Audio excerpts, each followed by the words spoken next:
What are shields in Star Trek? Shields, aka deflector shields, or sometimes called screens as in TOS, is the technology starships and space stations use to protect themselves from weapon fire or harmful space phenomena like radiation and ion storms. Basically, shields are a layer or layers of energetic distortion with a high concentration of gravitons which form around the protected object. The shields are generated by deflector dish such as the ship's navigational deflector or emitters along the hull. Shields can either form a bubble, yes, a bubble, around the protected object, or conform to the specific object. It seems the Enterprise refit and Enterprise A uses the conforming shields based on the shield displays, but we don't actually see the shield impact effects in those films. Shields themselves are very strong and have been shown to take serious firepower. One example is the Enterprise refit surviving against one of V'ger's energy blasts, though just barely. Even so, successive hits can weaken shields to the point of failure.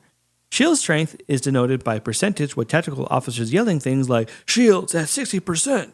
One important thing about shields is that they can sometimes prevent beaming. In TOS, the Enterprise couldn't beam people up while shields were raised, but Voyager somehow did this all the time. I'm not sure if it was just an error or if the tech really improved that much. In addition to being fired upon by standard weapons, shields were weak against solar flares, and Federation ships were very weak against the Dominion, well, at least for a while. Shields could also be breached by weapons with the matching frequency.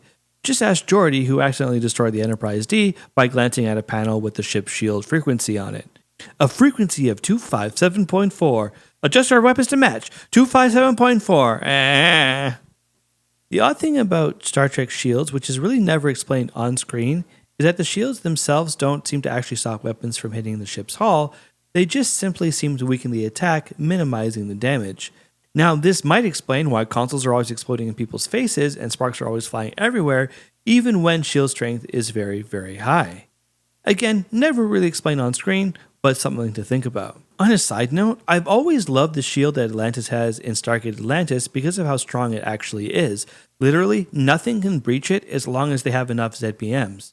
One bonus thing about shields is that they can even be extended around something else. In Voyager, Voyager extended its shields around the less powerful and significantly more damaged Equinox. The only downside is that the shields are a little weaker when extended. Throughout Trek, we've seen many different types of shields, such as multiphasic shields, whatever that is. Actually, it's a type of shielding that can allow a ship to fly into a star's corona. Regenerative shields, polarized hull plating, as seen in Enterprise, and of course, ablative armor. Ablative armor is used by the Defiant in DS9 and future Admiral Janeway outfitted Voyager with future ablative armor via the ablative armor generator.